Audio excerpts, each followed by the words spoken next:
مثنوی معنوی پیر روم،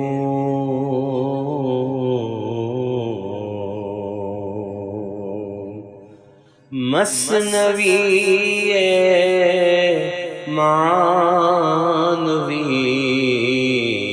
پیر روم،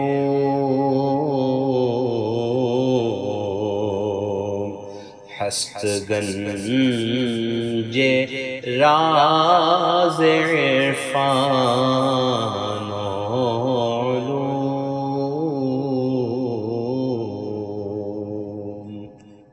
بسم اللہ الرحمن الرحیم، الحمد للہ رب العالمین والصلاة والسلام علی سیدنا و مولانا محمد سید الکونین والثقلین وعلی آلہ واصحابہ اجمعین، اما بعد۔ گزشتہ ہمارا درس جہاں رکا تھا اس میں مولانا روم شیخ کامل کے تصرفات پر گفتگو فرما رہے تھے، اور آپ نے کہا تھا کہ جو شیخ کامل ہوتا ہے، جب کوئی سالک کسی کو اپنا رہنما، پیشوا اور روحانی مقتدی بنا لیتا ہے تو وہ اس کا پیر بن جاتا ہے، اور پیر اللہ تعالیٰ کے فیضان سے استفادہ کرتے ہوئے اپنا فیضان مرید کو پہنچاتا ہے، اور اس فیضان کے پہنچانے کے عمل میں کسی آلے کا دخل نہیں ہوتا، کوئی چیز بیچ میں مدد لیتے ہوئے وہ نہیں کرتا۔ ایک کام کرنے کے لیے آلے کی ضرورت پڑتی ہے، کوئی ایک آلہ ہوتا ہے، ٹول ہوتا ہے جس کی مدد سے ایک آدمی کوئی کام کرتا ہے، لیکن پیر کو اپنے مرید کو فیض پہنچانے کے لیے کسی آلے کی ضرورت نہیں پڑتی ہے۔ وہ جیسے اللہ تعالیٰ نے راست اس کو اپنا فیض پہنچایا ہے، وہ اپنے مرید کو راست دل سے دل کو فیض پہنچاتا ہے، اور جب وہ فیض پہنچاتا ہے تو ضروری نہیں ہے کہ بول کر فیض پہنچائے، مرید کو پتہ بھی نہیں چلتا کہ پیر اس کا فیض پہنچا دیتا ہے۔ اس کا ذکر آپ یہی کر رہے تھے، شیخ فعالست بے آلت چوہق با مریداں دادا بے گفتے سبق۔ جیسے اللہ تعالیٰ راست فیض پہنچاتا ہے بندے کے اوپر، اسی طرح سے اللہ کا وہ بندہ اپنے متبعین کو راست فیض پہنچاتا ہے، اور جو سبق پڑھاتا ہے وہ بول کر بھی نہیں پڑھاتا، اپنے فیض سے پڑھا دیتا ہے۔ دل بدستے اونچو موم نرم رام، اور دل اس کے ہاتھ میں نرم موم کی طرح مسخر ہوتا ہے۔ رام ہوتا ہے مطلب مسخر ہوتا ہے، اس کے کنٹرول میں ہوتا ہے۔ مہر او گہ ننگ سازد گاہ نام، اور جب وہ مہر لگاتا ہے، اس موم کے اوپر اپنے انگوٹھی کی مہر لگاتا ہے مرید کے دل کے اوپر جو کہ موم کی طرح ہے، تو اپنا مہر لگاتا ہے، تو یہ مہر مختلف طریقے سے کام کرتی ہے۔ کبھی قبض کا کام کرتی ہے، انقباض کا، تو مرید کے کام بنتے نہیں ہیں، کبھی کبھار بگڑتے جاتے ہیں، کبھی جو چاہتا ہے اس کا الٹا ہوتا ہے، لیکن کبھی جب بست شروع ہو جاتا ہے تو پھر تو اس کے کمالات ظاہر ہوتے ہیں اور اس کا نام ہو جاتا ہے۔ اب مرید یہ سوچنے لگتا ہے کہ میرے اندر یہ سب کہاں سے آ گیا، تو اس کا نام ہونے لگتا ہے۔ میں اس پر زیادہ اور مولانا روم کے خیالات کو ظاہر کرنے سے پہلے ایک بات ضرور یہاں پر کہنا چاہتا ہوں کہ جہاں جہاں بھی مولانا روم شیخ کے یا پیر کے تصرفات کا ذکر کرتے ہیں، وہاں پر پیر کامل ہی مراد ہوتا ہے۔ اس کی وضاحت ضروری ہے، ورنہ ایسے جھوٹے پیر اور ایسے طریقت کے مدعی بھی ہیں جو لوگوں کو پیر کامل سے جو باتیں منسوب ہیں وہ اپنے اوپر لا کر لوگوں کو دھوکہ دے رہے ہیں۔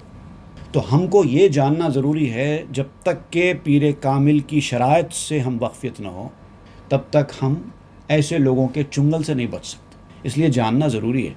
پہلے تو میں آپ کو پیر کی بنیادی شرائط بتاتا ہوں، بعد میں پیر کامل کا ذکر کریں گے، ٹھیک ہے؟ اگر کسی کو پیر کامل نہ بھی ملتا ہے تو کم از کم پیر کے بنیادی شرائط اگر اس کے اندر پائے جاتے ہیں تو وہ اس کو اپنا شیخ، اپنا پیر بنا سکتا ہے۔ بنیادی شرائط میں سب سے پہلی شرط یہ ہے کہ وہ مومن صادق ہو اور عالم ہو، صحیح العقیدہ ہو، پہلی شرط۔ مرید بھی مومن ہی ہوتا ہے، مرشد بھی مومن ہی ہوتا ہے، لیکن مرشد کا ایمان مرید کے ایمان سے زیادہ اسٹرانگ ہونا چاہیے، صحیح العقیدہ ہونا چاہیے، اور ضروری باتوں کا جاننے والا ہو، شریعت کے بنیادی احکامات جاننے والا ہو۔ ضروری نہیں ہے کہ بہت بڑا جید عالم دین ہو، قرآن، حدیث، تفسیر، فقہ، کلام، منطق، ہر چیز پر اس کو عبور ہو، ایسا ضروری نہیں ہے، لیکن جو ضروری بیسکس ہیں اس کا پورا علم رکھتا ہو. پہلی شرط ہے. اگر اسی شرط پر ہی کوئی پورا نہ اترے تو وہ پیر بنانے کے لائق ہی نہیں ہے. دوسری شرط اس کی ہے کہ دنیا کی عزت، مال، دولت، پیسہ، اس کی محبت اس کے دل میں نہ رہے. جو پیر اپنے مریدوں کے جیبوں پر نظر رکھتا ہے، ان کی کمائی پر نظر رکھتا ہے، وہ پیر بنائے جانے کا لائق نہیں ہے. اس کے دل میں دنیا کی محبت، اپنی شان شوکت کا خیال نہیں رہنا چاہیے، اپنے کر و فر کی زندگی نہیں ہونی چاہیے. یہ دوسری شرط. تیسری شرط اس کی یہ ہے کہ وہ اپنے بزرگوں سے جو کہ پیر کامل یا پیر رہے ہیں ان سے اجازت اور خلافت حاصل کیے ہوئے ہو، اور یہ سلسلہ رسول اللہ صلی اللہ علیہ وسلم تک متصل ہو، کہیں سے کوئی کڑی درمیان میں ٹوٹے نہیں. تو آپ کو یہ بھی دیکھنا ہوتا ہے کہ یہ سلسلہ وہاں تک متصل ہے یا نہیں ہے، یہ بیچ میں تو نہیں شروع ہو گیا ہے. تو آپ کو یہ جاننا بھی ہوگا کہ آپ کا پیر کون ہے، پیر کا پیر کون ہے، پیر کے پیر کا پیر کون ہے. یہ سلسلہ جس کو ہم شجرہ کہتے ہیں طریقت کی زبان میں، وہ آپ کو معلوم ہونا چاہیے کہ وہاں تک آپ پہنچیں گے بھی کہ نہیں پہنچیں گے. اس سلسلے میں آنے کے بعد وہ جاننا ہوگا. چوتھی چیز یہ کہ جیسے آپ اپنے پیر کی ہدایت پر ریاضت و مجاہدہ کرنے کے میدان میں آئے ہیں، وہ بھی اپنے پیر کی ہدایت کے مطابق ریاضت و مجاہدہ کر چکا ہو، اس کی صحبت میں رہ چکا ہو، اس سے اکتساب کر چکا ہو. وہ خود اکتساب نہیں کرے گا تو آپ کو کیا کرائے گا؟ جو شخص خود مجاہدہ اور ریاضت کی منزلوں سے نہیں گزرا ہے، ابھی اس کو خود تربیت کی ضرورت ہے، وہ آپ کو کیا تربیت دے گا؟ یہ چوتھی شرط ہے. جب تک یہ شرط پائی نہیں جائے آپ بیعت اس سے نہیں کرنا. پانچویں شرط ہے اخلاق والا ہو، آداب کا لحاظ کرنا اس کو آتا ہو، حسن ادب سے متصف ہو، گالی گلوچ کرنے والا یا لوگوں کو غیر ضروری جھڑکنے والا، بد کلامی کرنے والا نہ ہو، خلاف شرع کوئی بات اس کے منہ سے نہ نکلتی ہو. یہ چیز کا خیال رکھنا. یہ 5 ہو گئے. اور چھٹی ہے دانش مند ہونا، عقل مند ہونا، صاحب عقل ہونا. کوئی مجذوب آدمی ہے، ان 5 صفات اس کے اندر ہے، ابتدائی 5، لیکن عقل مند، دانش مند، انٹلیکچوئل نہیں ہے تو وہ مجذوب ہے. اس سے دعا کرانا چاہیے، اس کی تعظیم کرنا چاہیے. وہ اللہ کا نیک بندہ ہو سکتا ہے. کوئی مجذوب ہے، کوئی دیوانہ ہے، وہ بھی اللہ کا نیک بندہ ہو سکتا ہے، لیکن پیر بنانے کے لائق نہیں ہے. پیر بنانے کے لیے دانش مند، عقل مند ہونا چاہیے، جو مریدوں کے مزاجوں کو پہچان سکے، ان کی تربیت کے مراحل طے کر سکے، ان کو اخلاق ذمیمہ، بد اخلاقیوں سے دور کر سکے، نکال سکے، ان کے عیبوں کا پتہ چلا سکے. یہ بیسکس ہیں. یہ میں پیر کامل کی شرائط نہیں بیان کر رہا ہوں ابھی، یہ پیر بنانے کی بیسکس ہیں. کم سے کم یہ 6 شرائط اس کے اندر پائے جائیں تو وہ پیر ہے. اب اس کے بعد اگر پیر کامل کی بات اگر آپ کریں تو پھر وہ کئی چیزیں ہیں. مہربان ہونا، کریم ہونا، آپ کے دکھ درد کو سمجھنے والا ہونا، صبر کرنے والا، بردباری سے پیش آنے والا ہونا، ترش مزاج نہیں ہونا، اور مریدوں کی کثرت کا خواہش مند نہیں ہونا، زیادہ مریدیں بنانے کا خواہش مند نہیں ہونا، ہر کسی کو مرید بنانے کی آرزو رکھنے والا نہیں رہنا، یہ بھی ضروری ہے. پھر مکاشفات اس کے اندر ہونا، مشاہدات کی منزل سے گزرنا، اس کے دل کی کیفیت ایسی ہونا کہ وہ فنا کی منزل تک پہنچ جائے، بقا سے پیوست ہو جائے، کھانا کھانے میں زیادہ اس کو دلچسپی نہ ہو، زیادہ بیکار بکوا کرنے میں اس کو دلچسپی نہ ہو، زیادہ سونے کی اس کو عادت نہ ہو، اس کے چہرے سے نور دمکتا ہوا دکھائی دے. یہ اور بھی کئی ہے اس میں، مگر یہ جو ہے یہ پیر کامل کی شرائط ہے، بیسکس نہیں. بیسکس وہی ہیں جو 6 میں نے ابتدا میں بیان کی. تو یہ 2 چیزوں کا لحاظ رکھتے ہوئے آپ پیر کسی کو بنائیں. اس کے بعد پھر یہ جو باتیں مولانا روم بیان کر رہے ہیں اسی کے اوپر صادق آئیں گے. اب ان شرائط سے ہٹ کر جو لوگ ہیں جو پیر بنے ہوئے ہیں یا خود کو بنائے ہوئے ہیں، وہ لوگوں کی اس میں کوئی گنجائش نہیں ہے جو باتیں مولانا روم یہاں بیان کر رہے ہیں. دل بدستے او چو موم نرم رام، مہر او گہ ننگ سازد گانا. آپ کا دل موم کی طرح اس کے حضور میں پیش ہوتا ہے. وہ اپنی مہر جو اس کی انگوٹھی کے اوپر جو نگ ہے، وہ نگ کے اوپر ایک مہر کندہ ہے، وہ اپنے مہر آپ کے موم کے اوپر لگا دیتا ہے، آپ کا ٹھپا پڑ جاتا ہے اس کے، اور پھر وہ اپنے تماشے دکھاتا ہے، کبھی کچھ کبھی کچھ۔ مہر مومش حاکیے انگشتریست، بعض آن نقش نگی حاکیے کیست۔ اس کے موم کی مہر، مرید کے جو موم ہے اس کے اوپر جو مہر پڑی ہے وہ انگوٹھی کا ہی نقش اس کے اوپر پڑتا ہے۔ جیسے اسٹیمپ ہوتا نا، اسٹیمپ جیسا بنا ہوا ہے اس کا ٹھپا وہی پڑے گا، کوئی دوسری چیز نہیں پڑتی۔ تو آپ کے پیر کا اسٹیمپ کے اوپر جو نقش ہے وہی نقش آپ کے موم کے اوپر پڑے گا۔ اسی لیے کہتے ہیں کہ پیر کیسا ہے مرید کو دیکھ کر اندازہ لگایا جاتا ہے۔ بہت سارے لوگ ایسے ہیں جو مرید کو دیکھ کے اندازہ لگاتے ہیں کہ تمہارا پیر کون ہوگا، چہرہ دیکھ کے بتا دیتے ہیں کیا تم فلاں کے مرید ہو۔ اگر وہ یہ پہچاننے کی صلاحیت رکھتا ہے تو پھر وہ پہچان سکتا ہے، نہیں تو نہیں پہچان سکتا۔ بعض آ نقش نگی حاکی یہ کیس، اور پھر وہ پیر کی انگوٹھی کے اوپر، اس کے نگ کے اوپر جو نقش ہے وہ نقش کس کا ہے، وہ کس نے بنایا ہے، وہ اللہ نے بنایا ہے، وہ اس کا نقش ہے۔ اللہ نے اس کی انگوٹھی کے اوپر ایک نقش بنا دیا، اور وہ انگوٹھی لے کر سارے مریدوں کے دلوں کو جو کہ موم ہیں اپنا نقش ڈالتے پھر رہا ہے، اور سب کو ایک ہی نقش ملتا جاتا ہے۔ دیکھیے بعض خانقاہوں میں آپ دیکھیں گے کچھ لباس ہوتا ہے وہاں کی علامت کے طور پر، کسی کے پاس کچھ خاص قسم کی ٹوپی ہوتی ہے، کسی کے پاس کوئی خاص کلر ہوتا ہے، ایک علامت کے طور پہ ہوتا ہے۔ تو یہ بتانے کے لیے ہے اصل میں یہ کہ ہم اس انگوٹھی کے ٹھپا مارے ہوئے ہیں، یہ نشانی کے طور پر ہوتا ہے۔ حاکیے اندیشہ آں زرگرست، سلسلہ ہر حلقہ اندر دیگرست۔ وہ جو نقش ہے سنار کے خیال کا نقش ہے۔ جب بھی کوئی نقش بنتا ہے نا انگوٹھی کے اوپر یا پھر سونے وغیرہ کے آرنامنٹس کے اوپر جو ڈیزائن بنتا ہے، وہ ڈیزائن پہلے سنار کے ذہن میں ہوتا ہے، بنانے والے کے، انہیں اپنے ذہن میں ایک تیار کرتا ہے نقش، پھر وہ نقش کے حساب سے وہ آرنامنٹ بناتا ہے یا انگوٹھی میں ڈیزائن ڈالتا ہے۔ تو اب چونکہ وہ انگوٹھی کا ڈیزائن اللہ کا دیا ہوا ہے، بنایا ہوا ہے، تو وہ نقش بھی اللہ کے پاس پہلے اس کے علم میں تھا، وہاں سے آیا ہے، اس کے خیال کا عکس ہے۔ سلسلہ ہر حلقہ اندر دیگرست، اور ہر حلقے کا سلسلہ دوسرے میں اسی طرح جڑا ہوا ہوتا ہے۔ اب جو نقش آپ کے پاس آ رہا ہے وہ آپ کے پیر کا نہیں ہے، بلکہ آپ کے پیر کے پاس بھی ان کے پیر سے آیا ہے، اور پھر ان کے پاس ان کے پیر سے آیا ہے، وہاں سے آیا ہے سلسلہ در سلسلہ۔ اسی لیے تو اس کو سلسلہ کہتے ہیں۔ سلسلہ کا مطلب یہی ہوتا ہے، زنجیر کو کہتے ہیں سلسلہ۔ جیسے زنجیر میں کڑیاں ایک دوسرے سے پیوست ہوتی ہیں، لگی ہوئی ہوتی ہیں، تبھی جا کے وہ زنجیر بنتی ہے، اسی لیے اس کو سلسلہ کہتے ہیں۔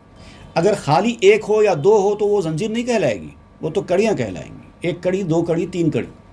جب وہ کڑیاں جب ایک دوسرے سے مل کر لگ جاتی ہیں تبھی وہ زنجیر کہلاتی ہے، اور اسی لیے اس کو سلسلہ کہتے ہیں۔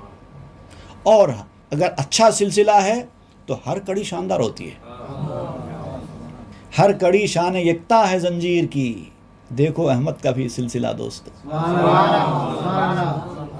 ہر کڑی اپنے آپ میں یونیک ہوتی ہے، تب جا کے وہ بہترین سلسلہ بنتا ہے۔ این صدا در کوہ دل ہا بانگ کیست، گہ پرست از بانگ کوہ گاہے تہیست۔ اب یہ دل کے پہاڑ میں گونج کس کی آواز کی ہے؟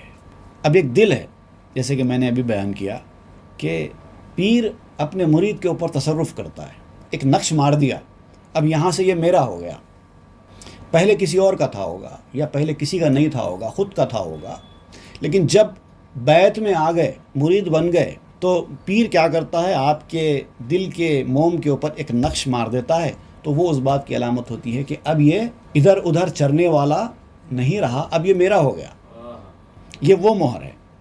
تو اب جو دل ہوتا ہے بندے کا، اس کے اندر ایک پہاڑ ہوتا ہے، اور وہ پہاڑ ہے نفس کا پہاڑ۔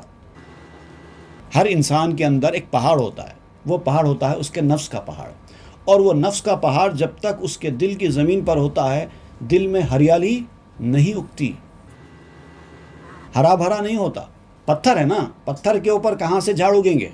تو اب پیر وہ کیا کرتا ہے، اس پہاڑ کو اکھاڑنے کا کام چالو کرتا ہے۔ اب وہ اکھاڑنے کی ایک آواز آتی ہے، ٹخ ٹخ ٹخ ٹخ ٹخ، کبھی تیشے سے توڑ کر حملہ کر رہے ہیں، توڑ رہے ہیں اس کو، تو کبھی تو آج کل کیمیکلز آ گئے ہیں وہ کیمیکلز ڈال کر پہاڑوں کو ریزہ ریزہ کر دیتے ہیں۔ اب جس تیزی کے ساتھ آپ کے دل کا وہ پہاڑ ٹوٹ رہا اتنی بڑی آواز آئے گی۔ تو آپ پوچھتے ہیں کہ دلوں کے پہاڑ میں یہ گونج کس کی آواز کی ہے، کیوں آ رہی ہے؟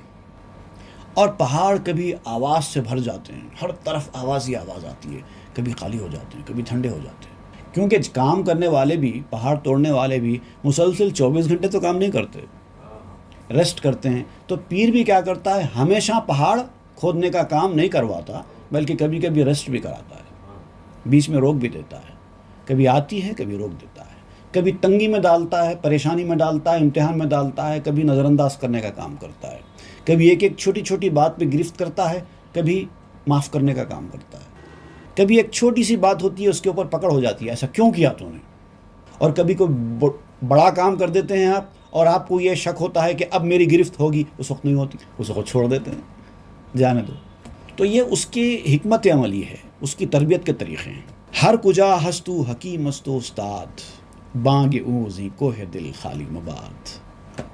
اب آپ جو ہے کہتے ہیں کہ جہاں جہاں بھی دنیا میں یہ معاملہ چل رہا ہے پیر اور مرید کے درمیان، پیر اپنا کام کر رہا ہے، دل کے اوپر تصرف کر رہا ہے، مرید کے اس پہاڑ کو پھوڑ رہا ہے، آوازیں آ رہی ہیں، ایک ہنگامہ برپا ہے، اور مرید کا دل اس نفس کے پہاڑ سے خالی ہوتا جا رہا ہے۔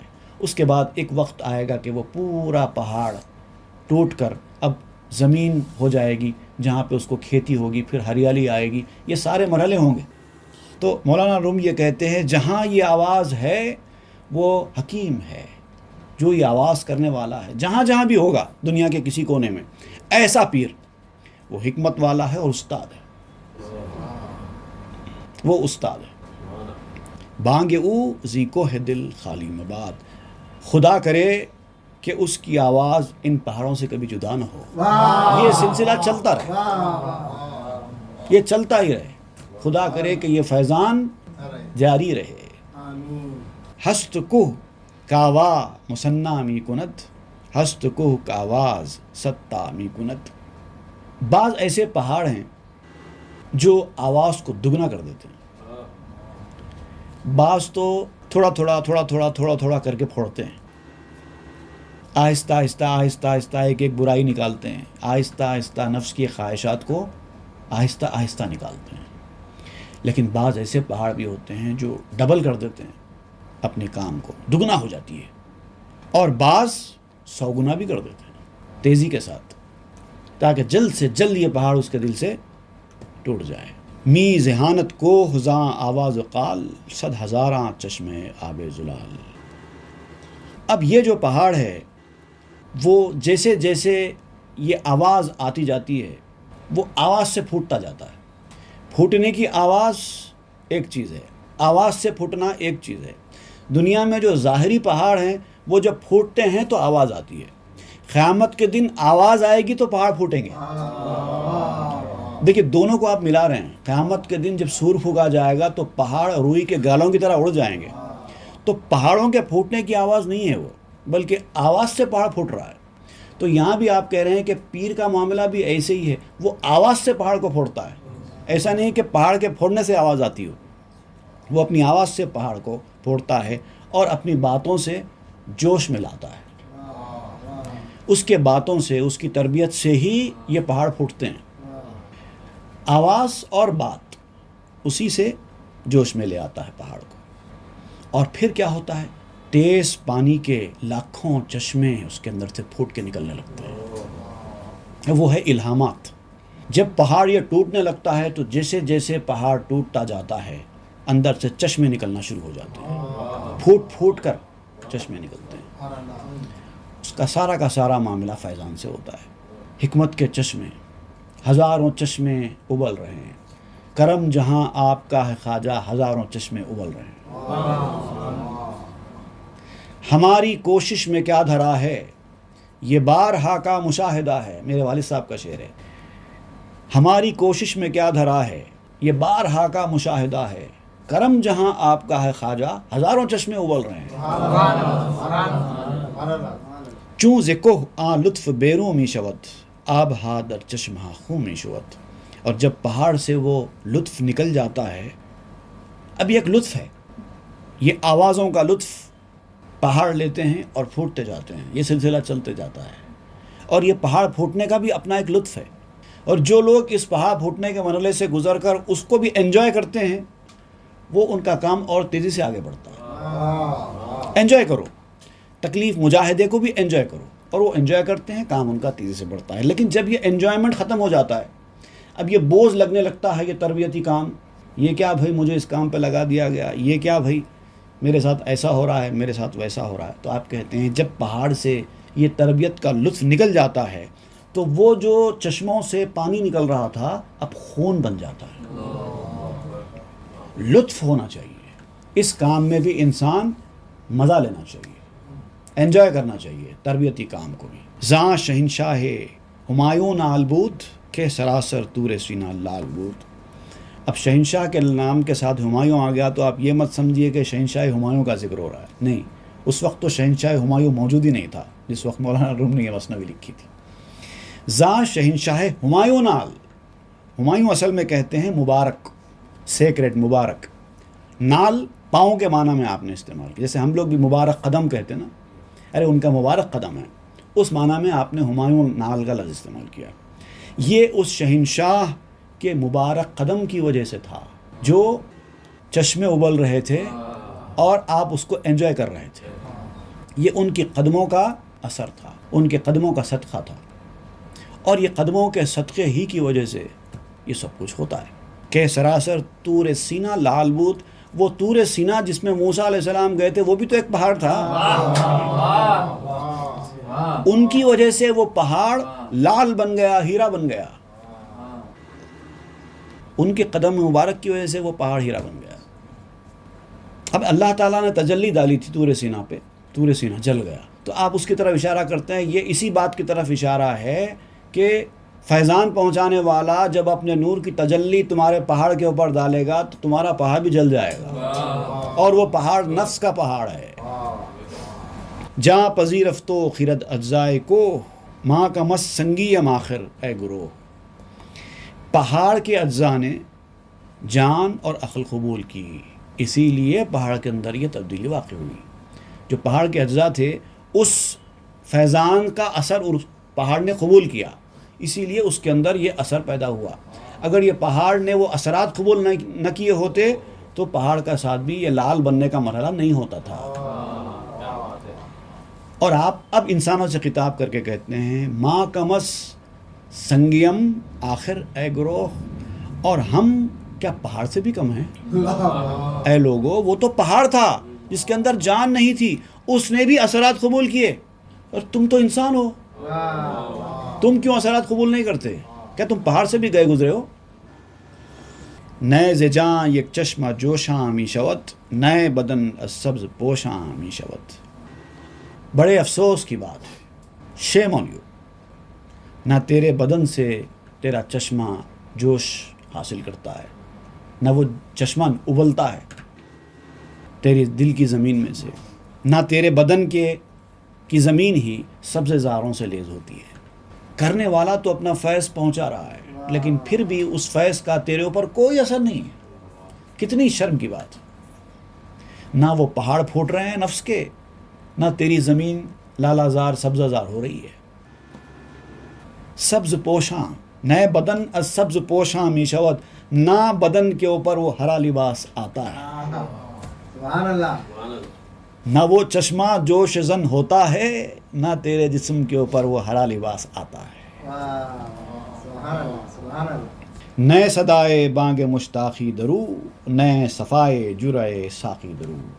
نہ تو اس میں عشق کی آواز آ رہی ہے، یہ ایسی چیز ہو کے رہی گئی ہے تیرا بدن کہ اس کے اندر نہ عشق کی آواز آ رہی ہے، نہ اس کے اندر ساقی کے گھونٹ کی صفائی دکھائی دے رہی ہے۔ ساقی پلانے کے لیے بیٹھا ہے اور تو پینے کو تیار نہیں ہے، وہ تجھے صاف کرنے کے لیے تیار ہے اور تو صاف ہونے کے لیے تیار نہیں ہے۔ کو حمیت تاز تیشا وسکلند، این چنی کوہرا بے کلی برکنند۔ تیری غیرت کہاں چلی گئی؟ کہاں ہے غیرت تاکہ کلاڑے اور پھوڑے سے ایسے پہاڑ کو کھود سکیں؟ اب یہ کلاڑے اور پھوڑوں سے اس پہاڑ کو کھودنے کے لیے غیرت چاہیے، تیرے کو احساس چاہیے کہ یہ پہاڑ مجھے برباد کر رہا ہے، مجھے اس کو پھوڑنے کی طرف توجہ کرنی چاہیے، لیکن تو کرتا ہی نہیں ہے۔ اور ہماری کیفیت یہ ہے کہ ہم خود کو نہیں دیکھتے، دوسروں کو دیکھنے میں مشغول ہیں۔ کیوں تاڑتا ہے غیر کے نخل اور تاڑ کو؟ نخل کہتے ہیں کھجور کے جھاڑ، اور تاڑ تو آپ جانتے ہیں تاڑ کا جھاڑ کافی اونچا ہوتا ہے۔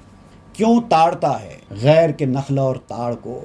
تو پہلے دیکھ اپنی زمین اپنے جھاڑ کو، لگتا نہیں ہے جھاڑ جو تیری زمین پر، فوری اکھاڑ نفس کے موٹے پہاڑ کو۔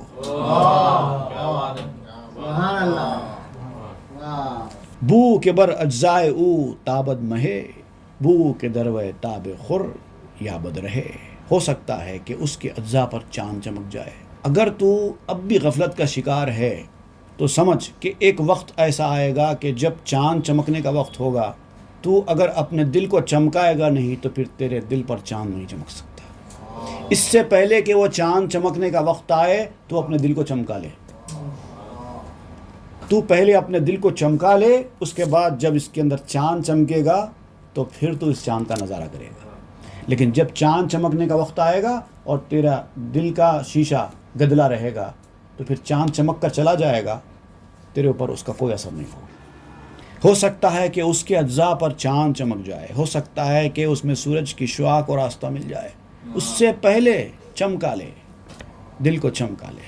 چوں قیامت کو ہارا برکند، پس قیامت این کرم را کہ کند۔ جب قیامت پہاڑوں کو اکھاڑے گی، ایک وقت آئے گا جب قیامت کا دن ہوگا تو پہاڑ اکھڑیں گے، وہ وقت آئے گا۔ اس کے بعد یہ تیرے پہاڑ کا اکھڑنا ممکن نہیں ہوگا۔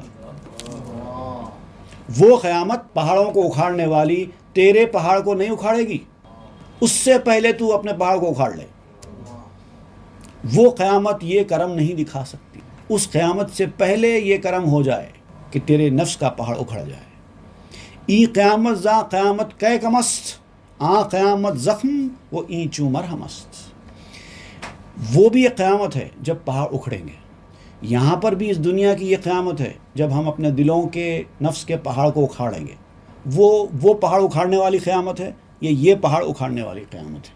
وہ بھی ایک قیامت ہے، یہ بھی ایک قیامت ہے۔ یہ قیامت اس قیامت سے کم نہیں ہے، اس کو بھی اکھاڑنے کے مرحلے سے گزرنا ہے۔ لیکن فرق کیا ہے؟ وہ جو قیامت ہے جب پہاڑ اکھڑیں گے تو اس سے صرف زخم آئے گا، لیکن یہ جو قیامت ہے یہ مرہم کی طرح کی ہے۔ اس سے پہلے کہ وہ قیامت آئے اور تجھے زخم مل جائے تو یہ قیامت سے گزر جا اور اپنے پہاڑ کو اکھاڑ دے، مرہم لے لے اور چلا جا۔ وہاں پر مرہم نہیں ملے گا، مرہم یہی ملنے والا ہے، وہاں تو صرف زخم ملیں گے۔ تو زخم ملنے سے پہلے تجھے بتا دیا گیا ہے کہ زخم ملنے والا ہے، تو تجھے چاہیے کہ آئنٹمنٹ ریڈی رکھ لے تاکہ ان زخموں پہ اس کو لگا سکے۔ ہر کے دیداں مرہم از زخم منست، ہر بدے کہیں حسن دیدو محسن است۔ جس نے وہ مرہم دیکھ لیا وہ زخم سے مطمئن ہو گیا۔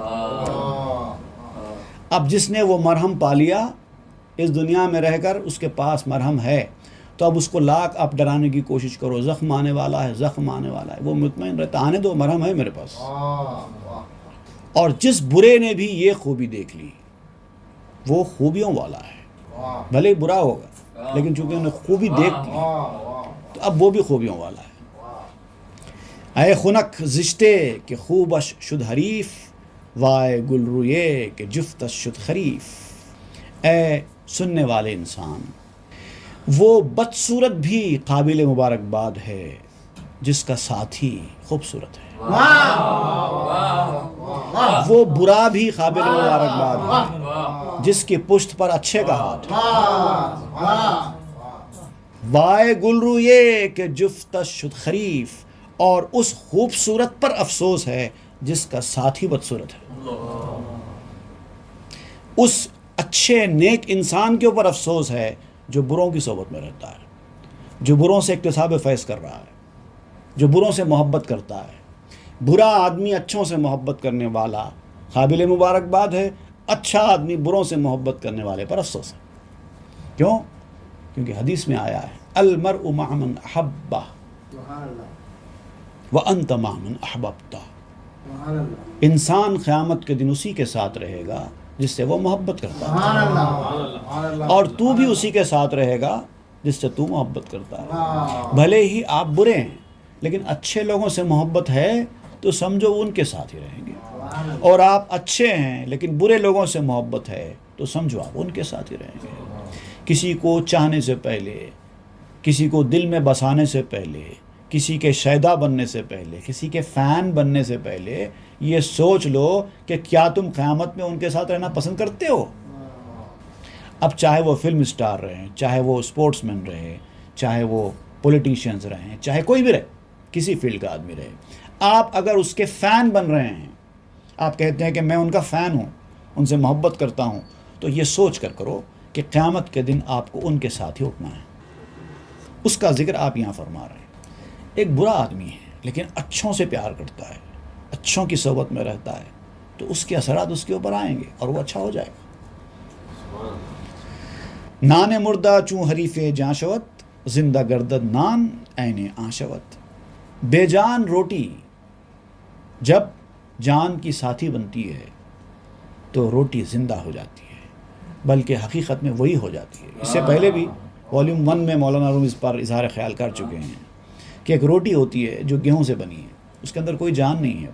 جان ہوتی ہے کہ روٹی میں کوئی جان نہیں ہوتی، لیکن جب یہ روٹی جاندار انسان کے جسم میں جاتی ہے تو انسان کے جسم کا حصہ بن جاتی ہے، اسی سے خون بنتا ہے انسان کا اور پھر وہ دوڑتا ہے، تو جسم کا، انسان کے جسم کا حصہ بن جاتی ہے۔ انسان تو جاندار ہے، تو ایک بے جان چیز جاندار کے جسم کا حصہ بن کر جاندار ہو گئی، بلکہ انسان ہو گئی۔ روٹی انسان کے جسم کا حصہ بن گئی نا تو انسان ہو گئی۔ تو ویسے ہی جب اچھے لوگوں کی ذات میں آپ فنا ہو جائیں گے تو آپ اچھے ہو جائیں گے۔ ہیزو میں تیرا حریف نار شد، تیرگی رفتو ہما انوار شد۔ تاریک ایندھن، فیول، لکڑی جو ہے یا کوئی بھی چیز جس کو آپ جلانے کے لیے استعمال کرتے ہیں ایندھن کہلاتا ہے۔ ایندھن اپنے آپ میں تاریک ہوتا ہے، اس کے اندر کوئی روشنی نہیں ہوتی، لیکن جب وہ آگ کا ساتھی بنتا ہے تو اس سے آگ دہکتی ہے، وہی روشنی کا ذریعہ بن جاتی ہے۔ وہی لکڑی آگ کا اور روشنی کا ذریعہ بن جاتی ہے، جس کے اندر سرے سے کوئی آگ تھی ہی نہیں، لیکن آگ کی ساتھی بن گئی، آگ نے اس کو جلا دیا اور روشنی اور بڑھ گئی۔ تیرگی رفت، اس کا اندھیرا ختم ہو گیا، وہ ہما انوار شد، وہ سر سے پاؤں تک نور بن گیا۔ سبحان اللہ۔ در نمکسار اسخر مردہ فتاد، آخری و مردگی یک سو نہاد۔ نمک کی کان میں اگر مردہ گدھا گر گیا تو اس کا گدھا پن بھی چلا جاتا ہے، اس کا مردان پر بھی ختم ہو جاتا ہے، کیونکہ وہ گر گیا۔ صبغت اللہ ہست رنگے خم ہو، پیس ہا یک رنگ گردد اندرو۔ اللہ کے مٹکے کا رنگ صبغت اللہ کہلاتا نا، اللہ کا رنگ۔ قرآن مجید میں اس کے بارے میں ذکر کیا گیا، صبغت اللہ ومن احسن من اللہ صبغہ۔ اللہ کا رنگ کیا چیز ہے؟ اللہ کے رنگ سے کس کا رنگ بہتر ہو سکتا ہے؟ وہ ہے اللہ کا رنگ۔ پیس ہا یک رنگ گردد اندرو۔ اب اس میں رنگوں کے چتے بھی یک رنگ ہو جاتے ہیں۔ اب اس کا مطلب کیا ہے؟ دیکھیے میں آپ کو سمجھاتا ہوں۔ ایک انسان ہے جس کا رنگ کم ہے، تھوڑا سا گندمی ہے یا کالا ہے، کوئی بھی انسان ہے، اس کے اندر ایک گورے پیچز آ گئے ہیں، حالانکہ پیچز گورے رنگ کے ہیں، جو اس کے چہرے پہ جو پیچز آ گئے ہیں تھوڑی دیر کے فاصلے پر گورے رنگ کے پیچز آ گئے۔ اچھے لگتے ہیں کیا؟ کوئی چاہتا ہے کہ اس کے جسم پر وہ کہتا ہے کہ میں کالا ہی اچھا ہوں، یہ پیچز نہیں چاہیے، حالانکہ پیچز گورے ہیں، لیکن وہ گورے پیچز بھی نہیں چاہتا، میں کالا ہی اچھا ہوں کہتا ہے۔ آپ کہتے ہیں کہ ایسے لوگ جو پیچز والے ہوتے ہیں وہ ایسے لوگوں کے ساتھ مل کر ایک رنگ ہو جاتے ہیں، وہ پیچز ان کے پورے جسم پر چھا جاتے ہیں، مطلب پورے گورے ہو جاتے ہیں۔ اگر پیچز رہیں گے تو اچھے نہیں لگیں گے، اگر پورا جسم ہی ویسا ہو جائے تو انسان تو گورا ہو گیا۔ چوں درا خم افتدو گویش خم، استرب گوید منم خم لا تلم۔ اور جب وہ اس مٹکے میں گر جائے تو اس سے کہے کھڑا ہو جا، تو وہ مستی میں کہنے لگتا ہے میں تو مٹکا ہوں۔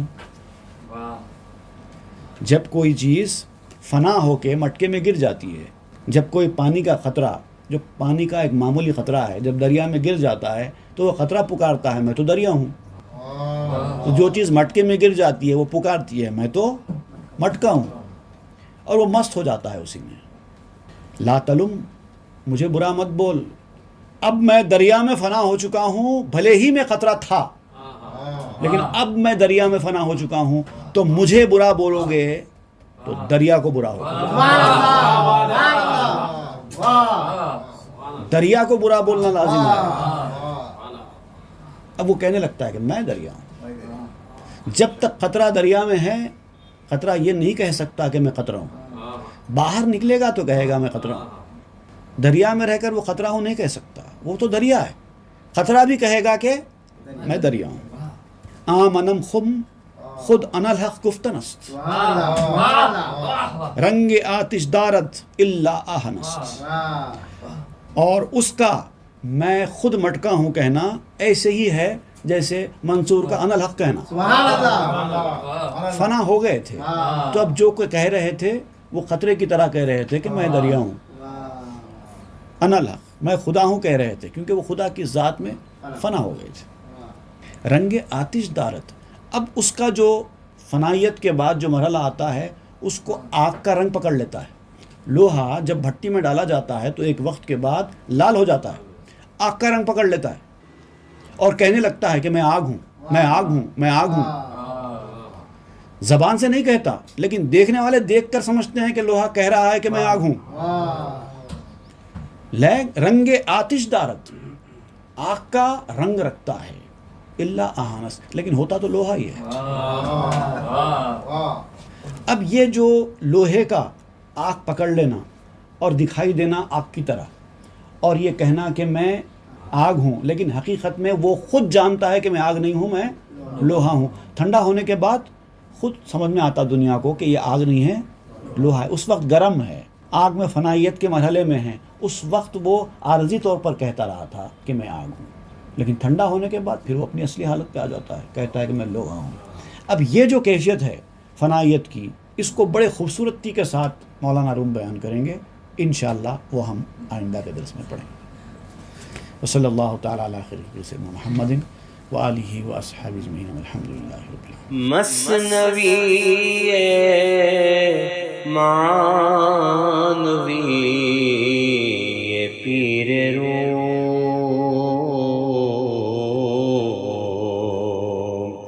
ہست گنج راز عرفان